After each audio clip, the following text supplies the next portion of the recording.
नमस्कार दोस्तों, आज आपका एक बार फिर से स्वागत है हमारे YouTube चैनल पर। ऐसी ही और जानकारी प्राप्त करने के लिए हमारे चैनल को सब्सक्राइब करते रहिएगा। तुलसी के पास दिया जलाने से क्या होता है, स्वयं भगवान विष्णु ने माता लक्ष्मी को बताया रहस्य। एक समय की बात है, माता लक्ष्मी ने भगवान विष्णु से पूछा, हे स्वामी, तुलसी के पास दीपक जलाने का क्या महत्व है? रोज शाम को तुलसी के पास दीपक क्यों जलाया जाता है? इससे मनुष्य को कौन सा फल प्राप्त होता है? तुलसी के पास दीपक जलाने की विधि क्या है तथा दीपक जलाते समय कौन से मंत्र का उच्चारण करना चाहिए? कृपया आप मुझे विस्तार से बताइए। तब भगवान विष्णु कहते हैं, हे देवी लक्ष्मी, आज आपने समस्त संसार के कल्याण के लिए बहुत ही उत्तम प्रश्न किया है। आपके इस प्रश्न का उत्तर देने से पहले मैं आपको एक प्राचीन कथा सुनाता हूँ, जिससे आपको आपके सभी प्रश्नों के उत्तर मिल जाएंगे। शाम को तुलसी के पास दीपक जलाने से जो फल मिलता है, उसी का वर्णन मैं इस कथा में करूँगा। इसलिए आप इस कथा को ध्यान पूर्वक सुनना, और इस कथा को ध्यान से पूरा सुनने मात्र से ही मनुष्य को 100 वर्षों तक तुलसी के पास से दीपक जलाने का पुण्य प्राप्त होता है। फिर माता लक्ष्मी कहती है, हे स्वामी, मैं इस कथा को सुनने के लिए उत्सुक हूँ। कृपया आप इस कथा को मुझे सुनाइए। मैं इस कथा को ध्यान पूर्वक सुनूंगी। तब भगवान विष्णु माता लक्ष्मी को कहते हैं, वह कथा सुनाने लगते हैं और कहते हैं, हे देवी लक्ष्मी, प्राचीन समय की बात है। गंगा नदी के किनारे हरिद्वार नाम का एक अत्यंत सुंदर नगर बसा हुआ था। उसी नगर में श्रीधर नाम के एक श्रेष्ठ ब्राह्मण निवास करते थे। वह अत्यंत गुणवान, चरित्रवान, धर्म कार्य करने वाले तथा वेदों के मार्ग पर चलने वाले थे। उन्होंने समस्त शास्त्रों का अध्ययन किया हुआ था। उस ब्राह्मण की एक पत्नी थी, जिसे लोग उल्टा कहकर पुकारते थे, क्योंकि उसके कर्म ही उसके नाम के अनुसार थे। वह सदैव ही अपने पति को अपमानित करती थी, अपने पति को अपशब्द कहती थी और अपने पति को भयंकर दुख देती थी। पति के लिए कभी भोजन नहीं बनाती थी। उसने अपने पति के साथ कभी संयम नहीं किया, कभी उसके साथ प्रेम से व्यवहार भी नहीं किया। पति के मित्र और परिवार के लोग घर पर आते तो वह स्त्री उनको अपमानित करके भगा देती थी और स्वयं काम भाव से उन्मत्त होकर निरंतर अन्य व्यभिचारिणी स्त्रियों के साथ घूमती रहती थी। उसका मन पति को छोड़कर पराये पुरुषों में लगा रहता था। उसने कभी अपनी पत्नी से प्रेम पूर्वक बात नहीं की, परंतु पराये पुरुषों के साथ में बैठकर बातें करती थी। पराये पुरुषों को मोहित करने के लिए सज धज कर गाँव में घूमने जाया करती थी। कभी वह जंगल में किसी वृक्ष के नीचे खड़ी रहकर सुंदर पुरुषों की राह देखती और किसी दुष्ट पुरुष को मोहित करके उसके संग भोग विलास किया करती थी। एक दिन श्रीधर ने अपनी पत्नी से कहा, हे प्रिय, तुम्हारा यह आचरण उचित नहीं है। इस प्रकार से पाप करने पर तुम्हारा अहित ही होगा। इसलिए तुम अभी से यह सब बुरे काम करना छोड़ दो। तुम्हारे इस प्रकार के व्यवहार से मुझे बड़ा दुख हो रहा है। तब उस व्यभिचारिणी स्त्री ने कहा, ना जाने किस पाप के कारण मेरा तुझ जैसे भिखारी के साथ विवाह हुआ है। लगता है पिछले जन्म में मैंने पाप ही किए होंगे, इसी कारण से मुझे ऐसा गरीब पति मिला है। तू मेरी कोई भी इच्छा को पूरी नहीं कर सकता। मुझे विवशता के कारण तेरी इस झोपड़ी में रहना पड़ता है और भिक्षा में लाया हुआ भोजन खाना पड़ता है। तब अब और अधिक मैं इस कष्ट को सहन नहीं करने वाली। किसी दिन मैं तुझे छोड़कर अब से चली जाऊंगी। तेरे साथ रहूंगी तो इस जन्म में भी मेरे द्वारा पाप ही होंगे। इसलिए अब मैं किसी अन्य धनवान पुरुष से विवाह करूंगी। श्रीधर ने अपनी पत्नी से कहा, हे प्रिय, तुम इस प्रकार के अपशब्द ना कहो। इस प्रकार से अपने पति को त्यागने का विचार मन से छोड़ दो। जो स्त्री अपने पति को त्याग कर पराये पुरुष के पास जाती है, तो उसका अहित ही होता है और उसे नरक में जाना पड़ता है। उस दुराचारिणी पत्नी ने कहा, नरक में तो तुम्हें जाना पड़ेगा, क्योंकि तुम कोई काम धंधा तो करते नहीं हो, भीख मांग कर खाते हो और मुझे भी जूठन ही खिलाते हो। पत्नी को दुखी और असंतुष्ट रखने वाला पति भी नरक में ही जाता है, क्योंकि तुम्हारा घर में कोई नरक की सजा से कम नहीं है। तुम्हारे साथ इस घर में रहने से तो अच्छा है मैं नरक में जाकर ही रहूं। इस प्रकार उसे श्रीधर की पत्नी ने अनेक प्रकार के कटु अवचनों से अपने पति का अनादर किया और उसे अपमानित किया। भगवान विष्णु कहते हैं, हे देवी लक्ष्मी, जो स्त्री अपने पति का अनादर करती है, जो अपने पति का अपमान करती है, उसके घर में दुर्भाग्य ही आता है। पति को छोड़कर पराये पुरुषों के पास जाने वाली स्त्री को नरक में दंड अवश्य ही भोगना पड़ता है। अब आगे सुनो, उस दुराचारिणी स्त्री के साथ क्या होता है। एक दिन वह दुराचारिणी स्त्री जंगल में जाकर एक पेड़ के नीचे खड़ी हो गई। उसका चित्त काम से भरा हुआ वह किसी सुंदर कामी पुरुष की राह देख रही थी, परंतु बहुत समय बीतने के बाद भी उस जगह पर कोई पुरुष नहीं आया। इसलिए वह अत्यंत दुखी हो गई और प्रियतम की खोज में इधर उधर देखने लगी। उस दिन उसका सारा परिश्रम व्यर्थ हो गया। वह वहां पर खड़ी होकर नाना प्रकार की बातें कहकर विलाप करने लगी और बोली कि हाय, आज तो इस मार्ग से कोई भी सुंदर पुरुष नहीं आया। अब मैं कैसे अपनी काम शांति को मिटाऊं? आज की रात कैसे बीतेगी? कौन मेरे इस सुंदर शरीर का उपभोग करेगा? मेरी जवानी और सुंदरता को अकारण ही नष्ट हो रही है। कोई भी पुरुष इस सुंदर शरीर को पाने की कामना नहीं करता है। अब मैं कहाँ जाऊं? कौन मुझे अपनाएगा? कौन मेरे साथ भोग विलास करेगा? मेरा पति तो मूर्ख है, परंतु अब ऐसा लगता है कि यह संसार ही मूर्ख है, पुरुषों से भरा पड़ा है। कोई भी इतनी सुंदर स्त्री को पाने की कामना नहीं कर रहा है। मैं तो इतनी सुंदर हूँ कि देवता भी मुझे पाने की इच्छा करेंगे, लेकिन यह संसार तो पापी और तुच्छ पुरुषों से भरा पड़ा है। तो मुझे अप्सरा जैसी सुंदर स्त्री को दुर्लक्ष्य कर रहा है। हे भगवान, कोई सुंदर बलवान और पराक्रमी मनुष्य हो तो उसे मेरे पास भेजिए।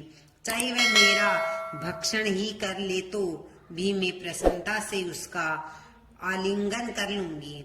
भगवान विष्णु कहते हैं, हे देवी लक्ष्मी, इस प्रकार से वह स्त्री जोर जोर से विलाप करने लगी।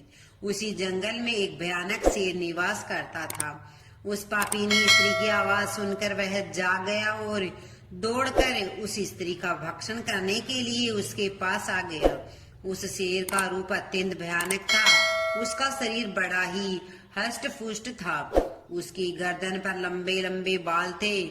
उसके जबड़े से लंबे और नुकीले दांत बाहर निकले हुए थे, जो किसी भी जीव को चीरने के लिए पर्याप्त थे।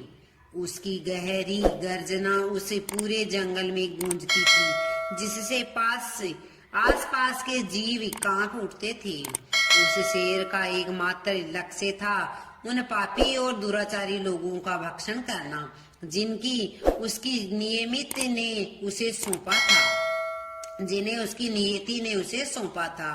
उस भयंकर शेर को अपने सामने खड़ा हुआ देखकर उस स्त्री के पसीने छूटने लगे और वह भय से थर थर कांपने लगी। वह स्त्री कुछ करती इतने में ही उस शेर ने अपने पंजों से उसे घायल कर दिया और वह स्त्री जमीन पर गिर पड़ी। जमीन पर गिरते ही वह स्त्री चिल्लाते हुए कहने लगी, अरे शेर, तू किस लिए यहाँ पर आया है? मुझे क्यों मार रहा है? मैं यहाँ पर अपने प्रियतम को खोज रही थी।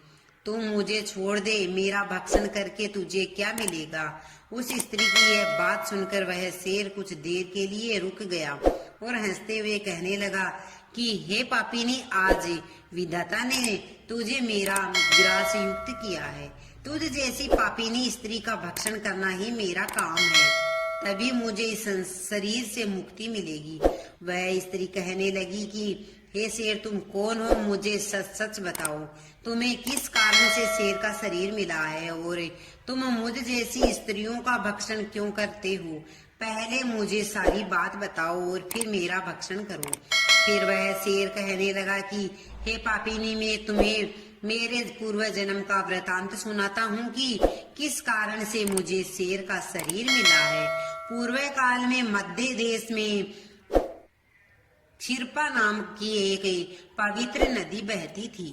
उसी नदी के तट पर उज्जैनी नाम की एक नगरी बसी हुई थी। वह नगरी अपने सुंदर मंदिरों, शांत वातावरण और धार्मिक अनुष्ठानों के लिए प्रसिद्ध थी। वहाँ एक ब्राह्मण का परिवार निवास करता था। मैं उसी परिवार में जन्मा था। मेरा नाम रामदयाल था। मेरे पिता एक आदर्श ब्राह्मण थे जो यज्ञ, हवन और धार्मिक अनुष्ठानों का पालन करते थे। उस शेर ने आगे कहा, हे स्त्री, मैंने अपनी किशोरावस्था में वेदों का अध्ययन किया और यज्ञ आदि धार्मिक कार्यों में पारंगत हो गया। लेकिन जैसे जैसे मैं बड़ा हुआ, मेरे मन में धन का लोभ बढ़ता गया। मैंने अनेक यज्ञों का आयोजन किया, लेकिन वे यज्ञ धार्मिक उद्देश्य से नहीं बल्कि मैंने धन संग्रह के लिए किए थे। मैं उन पापियों के घर भी यज्ञ करता था जो धर्म से दूर थे और उनके घर का भोजन भी करता था। मैंने धन के लोभ में उनके अनैतिक कार्यों का समर्थन भी किया है। धर्म के मार्ग से भटकते हुए मैंने उन वस्तुओं का दान भी स्वीकार किया जिन्हें ब्राह्मण को नहीं लेना चाहिए। मेरा मन इतना लोभी हो गया था कि मैं ऋण के बहाने दूसरों से धन लेता और फिर उन्हें कभी वापस नहीं लौटाता। मैंने अनेक प्रकार के छल कपट किए और इस प्रकार पाप करते हुए कई वर्ष बीत गए। समय के साथ मेरा शरीर कमजोर हो गया, बाल सफेद हो गए, आंखें धुंधली हो गई और मुंह के दांत भी गिर गए। परंतु धन का लोभ अभी भी मेरे मन में था और मैं पाप करता रहा। उस शेर ने अपने दुख भरे स्वर में आगे कहा, हे, एक दिन धन के लालच में फिर मैं नदी के किनारे गया। वहां मैंने अन्य धूर्त ब्राह्मणों के साथ मिलकर लोगों को ठगा। हम सभी ने झूठे मंत्रों का उच्चारण किया और बिना विधि विधान के ही देवी देवताओं का पूजन किया। हमारा उद्देश्य केवल अधिक से अधिक धन धान्य प्राप्त करना था। हमने लोगों को धर्म के नाम पर धोखा दिया। उस दिन मैंने काफी धन इकट्ठा किया, लेकिन उसी समय मेरे साथ एक भयानक घटना घटी। मैं उसी दिन नदी के तट पर बैठा हुआ था। तभी अचानक एक बहुत बड़ा काला सर्प मेरे पास आया और आकर मेरे पैर में काट लिया और मैं मूर्छित होकर वहीं पर गिर पड़ा। उसी क्षण मेरे प्राण निकल गए। मेरी मृत्यु के बाद यम के 4 दूत प्रकट हुए। वे काले और भयानक रूप वाले थे और उनके हाथों में जंजीरें थी। उन्होंने मुझे पकड़ लिया और यमपुरी की ओर ले गए। यमपुरी में मुझे यमराज के सामने खड़ा किया गया। यमराज ने अपने दिव्य सिंहासन से चित्रगुप्त को आदेश दिया कि वह मेरे कर्मों का लेखा जोखा प्रस्तुत करे।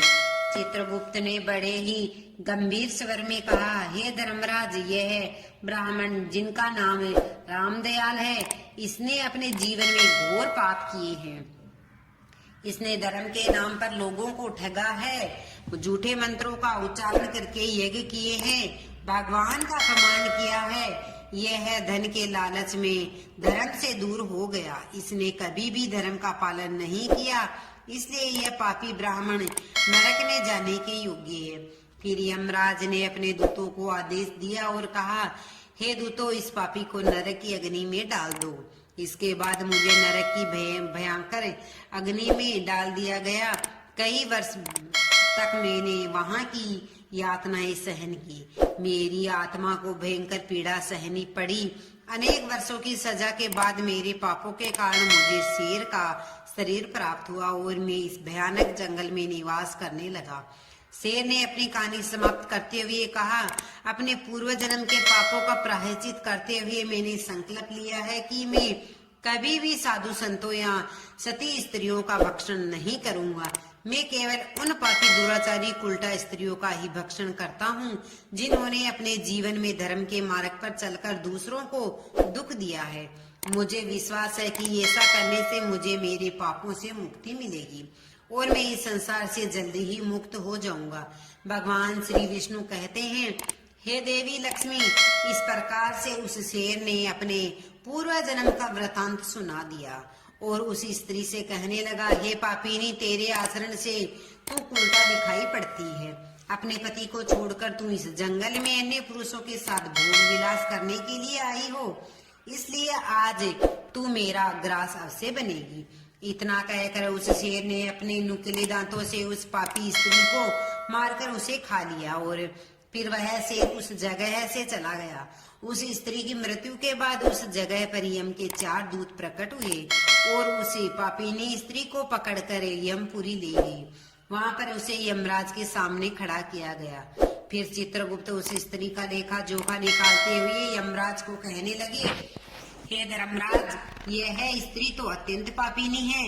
इसने घोर पाप किए, इसने व्यभिचारी किया है। इसने अपने पति की कभी सेवा नहीं की, अपने पति को भूलकर पराये पुरुषों के संग भोग विलास किया करती थी। इसके पापों को सुनकर यमराज अत्यंत क्रोधित हो गए और उन्होंने उस स्त्री को धधकती हुई अग्नि की भट्टी में डालने का आदेश दे दिया। यमराज के आदेश को सुनकर वह स्त्री अत्यंत भयभीत हो गई और फिर वह पापिनी स्त्री यमराज से कहने लगी, हे धर्मराज, कृपा मुझे मेरे पापों के लिए क्षमा करे। मैंने यह पाप अनजाने में किया है, कृपा मुझे प्रायश्चित का अवसर प्रदान करे। यमराज कहते हैं, हे स्त्री, तुमने जो पाप किए हैं वे निंदनीय है। तुम्हारे पापों के लिए कोई प्रायश्चित नहीं है। जो स्त्री अपने पति का त्याग करती है, अपने पति को छोड़कर पराये पुरुषों के संग विहार करती है, तो उसे निश्चित ही नरक में जाना पड़ता है। इसलिए अब तुम्हें नरक की यातनाएं भुगतनी ही पड़ेगी। फिर यमराज ने अपने दूतों से कहा, हे दूतों, इस पापिनी स्त्री को ले जाओ और इसे भयंकर अग्नि में डाल दो, यह उसी के योग्य है। फिर यम के दूत उस स्त्री को नरक में ले जाते हैं। फिर अनेक वर्षों तक उसे जलते हुए तेल के कुंडों में पकाया गया। इस प्रकार से उसे अनेक वर्षों तक अलग अलग नरकों में डाला गया। नरक में कष्ट भोगने के बाद वह पापिनी स्त्री पूरे पृथ्वी लोक पर आकर चांडालनी के रूप में उत्पन्न हुई। चांडाल के घर में जन्म लेकर वह फिर से अनेक पाप करने लगी, व्यभिचारी करने लगी, अनेक पापी पुरुषों के संग विहार करने लगी। फिर कुछ समय बाद पूर्व जन्म के पापों के कारणों से कुष्ठ रोग हो गया और वह भयंकर पीड़ा सहन करने लगी। उस अंग अंग जलने लगा, उसके हाथों और पैरों में भयंकर पीड़ा होने लगी। इस दुख को सहन करती हुई वह दिन बिताने लगी। फिर एक दिन वह तीर्थ में स्नान करने के उद्देश्य से चली गई। वहां पर वह एक कुटिया के बाहर निवास करने लगी। उस कुटिया में एक तुलसी का पौधा था। अन्य स्त्रियों को वहां पर तुलसी के पास दीपक जलाते हुए देखकर उस पापी स्त्री को बड़ा आश्चर्य हुआ। फिर वह एक दिन वहां पर निवास करने वाले एक सन्यासी से उस स्त्री ने पूछा, हे महात्मा, ये कौन सा पौधा है? ये स्त्री इसके नीचे दीपक क्यों जला रही है? तब उस सन्यासी ने कहा, हे कल्याणकारी, ये अत्यंत पवित्र तुलसी का पौधा है। इसके दर्शन करने मात्र से ही संकटों का नाश होता है। इस तुलसी को जल देने से देवी देवताओं की कृपा प्राप्त होती है तथा इस पवित्र पौधे के पास दीपक जलाने से समस्त पाप नष्ट होते हैं। उस सन्यासी की बात सुनकर उस स्त्री को बड़ी प्रसन्नता हुई और उसने सन्यासी से कहा, हे महात्मा, यदि कोई अत्यंत पापी स्त्री भी इसके पास दीपक जलाएगी तो उसके पाप नष्ट हो होंगे क्या? वह सन्यासी कहता है, हे बेटी, यह सत्य है। यदि किसी स्त्री ने घोर पाप भी किए हो तब भी उसके पाप नष्ट होते हैं। उसके सभी जन्मों के पाप भी तुलसी के पास दीपक जलाने से नष्ट होते हैं। परंतु हे बेटी, तुम कौन हो और किस कारण से ये प्रश्न पूछ रही हो? वह स्त्री कहती है, हे महात्मा, मैं महापापिनी हूँ। मैंने व्यभिचारी किया है तथा अनेक प्रकार के पाप किए हैं। मेरे पापों के कारण ही मेरी ऐसी दुर्दशा हुई है। कृपा मुझे मेरे इन पापों से मुक्ति का उपाय बताइए। सन्यासी कहते हैं, हे बेटी, अब से तुम नित्य इस तुलसी के पास दीपक जलाओ, तुम्हारे समस्त पाप और दोष समाप्त हो जाएंगे। वो सन्यासी की बात सुनकर उस पापी स्त्री ने भी वही किया। उसने तुलसी के पौधे के पास एक दीपक जला दिया। इस प्रकार से वह स्त्री नित्य उसी स्थान पर तुलसी के पास दीपक जलाने लगी। फिर एक दिन वह स्त्री शाम के समय तुलसी के पास दीपक जलाने लगी तो उसी समय हृदय आघात के कारण उसकी मृत्यु हो गई। फिर यमराज के 4 दूत उस स्त्री को यमलोक ले जाने के लिए उस स्थान पर प्रकट हुए। जैसे ही यम के दूत उस पापी स्त्री को पासों में बांध कर ले जाने लगे तो भगवान विष्णु के 2 पार्षद उस स्थान पर प्रकट हुए। वे दिव्य पार्षद अत्यंत तेजस्वी और दिव्य आभा से युक्त थे। उनके शरीर से स्वर्णिम प्रकाश की किरणें निकल रही थी जो चारों ओर के अंधकार को दूर कर रही थी। उनका रूप इतना दिव्य था कि उन्हें देखकर किसी का भी मन श्रद्धा से भर जाता। उनके चेहरे पर शांत मुस्कान थी जो अपार करुणा और दया का प्रतीक थी। उनके वस्त्र रतन जड़ित और रेशमी थे, मानो स्वयं वैकुंठ का सौंदर्य उनके व्यक्तित्व में समाया हो। उनके मस्तक पर तिल और चमकती हुई बिंदी थी जो उनकी दिव्यता का सूचक थी। वे दोनों विशाल कद और बलिष्ठ थे। उनके हाथों में दिव्य गदा थी जो अन्य और धर्म की शक्ति का प्रतीक थी। वे उस स्त्री को अपने दिव्य स्पर्श से मुक्ति का आश्वासन देने आए थे जिससे उसके सभी पाप नष्ट हो सके और उसे स्वर्ग की यात्रा का अधिकारी बना सके। उस पार्षदों ने यमराज के दूतों को रोक लिया और कहने लगे, हे यमदूतों, इस स्त्री को तुम छोड़ दो। यह स्त्री नरक में जाने के योग्य नहीं है। तुम किसके आदेश से ऐसा अधर्म कर रहे हो? फिर यम के दूत कहने लगे, हे पार्षद, हम यमराज के आदेश से इस पापी स्त्री को उठाकर ले जा रहे हैं, परंतु आप हमें किस कारण से रोक रहे हो? यह स्त्री अत्यंत पापी है, हमें इसे नरक में ले जाने की आज्ञा मिली है। यह सुनकर भगवान विष्णु के पार्षद मुस्कुराए और बोले, हे यमदूतों, तुम सत्य बोलते हो, लेकिन इस स्त्री का एक ऐसा पुण्य भी है जो इसके समस्त पापों को मिटा चुका है। क्या तुमने देखा नहीं है कि इसने अपने जीवन में संध्या के समय तुलसी के समीप दीपक जलाया है? यमदूतों ने चकित होकर पूछा, हे पार्षद, क्या केवल तुलसी के समीप दीपक जलाने से इसके समस्त पाप नष्ट हो सकते हैं? भगवान विष्णु के पार्षदों ने गहन दृष्टि से यमदूतों की ओर देखा और समझाया। इस बात को नहीं समझते हुए तुलसी भगवान विष्णु की परम प्रिय है और जो भक्त श्रद्धा और भक्ति से तुलसी के समीप दीपक जलाता है वह भगवान विष्णु की कृपा का पात्र बन जाता है। संध्या के समय दीपक जलाने का पुण्य अनंत गुना बढ़ जाता है और यह न केवल उसके पापों को नष्ट करता है बल्कि उसे स्वर्ग का अधिकारी भी बना देता है।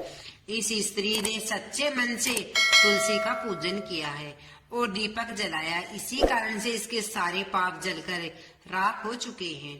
अब यह नरक में जाने योग्य नहीं है। यमदूतों ने अपने हाथ जोड़कर कहा, हे पार्षदों, आप सत्य कह रहे हैं, हमें इसी भक्ति के बारे में जानकारी नहीं थी। यदि यह भगवान विष्णु की प्रिय भक्त है तो इसे हम कैसे नरक में ले जा सकते हैं? भगवान विष्णु के पार्षदों ने मधुर स्वर में कहा, हे यमदूतों, अब तुम वापस लौट जाओ। इस स्त्री ने तुलसी की सेवा की है, यह उस दीपक की रोशनी में अपने सारे पापों को भस्म कर चुकी है। अब इसे विष्णु लोक में ले जाया जाएगा, यहाँ पर इसका स्वागत होगा। अब यह स्वर्ग की अधिकारी बन चुकी है। पार्षदों की बात सुनकर उन्हें यमदूतों ने उस स्त्री को उसी स्थान पर छोड़ दिया और यमलोक लौट गए। वहां जाकर उन्होंने यमराज को सारा वृतांत सुना दिया।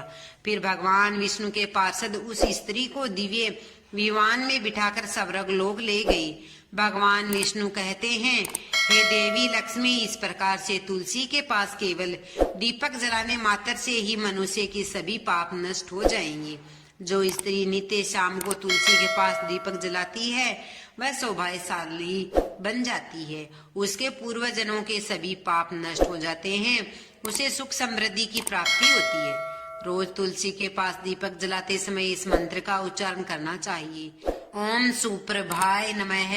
भगवान विष्णु कहते हैं, हजारों अमृत घोड़ों के नहलाने पर भी मुझे इतनी तृप्ति नहीं होती है जितनी मनुष्यों के द्वारा तुलसी का एक पत्ता चढ़ाने से प्राप्त होती है। 10,000 गोदान से जो फल प्राप्त होता है वही फल तुलसी पत्र के दान से पा लिया जाता है। जो स्त्री मृत्यु के समय अपने मुख में तुलसी पत्र का जल पा लेता है वह संपूर्ण पापों से मुक्त होकर बैकुंठ लोक जाता है। जब तुलसी भक्त के पास दीपक जलाता है तो उस प्रकाश में निहित ऊर्जा नकारात्मक शक्तियों को नष्ट कर देती है और सकारात्मकता का संचार करती है। यह आध्यात्मिकता वातावरण को शुद्ध करता है और घर में देवताओं की कृपा को आकर्षित करता है। दीपक का प्रकाश अज्ञान के अंधकार को दूर करता है और ज्ञान की ज्योति को उज्ज्वलित करता है। तुलसी के पास दीपक जलाने से मनुष्य के भीतर शुद्धता और पवित्रता का भाव उत्पन्न होता है, जिससे उसकी भक्ति और ज्ञान की शक्ति बढ़ती है। प्रतिदिन संध्या के समय में तुलसी के पास दीपक जलाते समय ओम नमो भगवते वासुदेवाय मंत्र का जाप करना चाहिए। यह मंत्र नकारात्मकता को दूर करता है और भगवान विष्णु की कृपा को प्राप्त करता है। दोस्तों, वीडियो कैसा लगा? वीडियो अच्छा लगा तो वीडियो को लाइक शेयर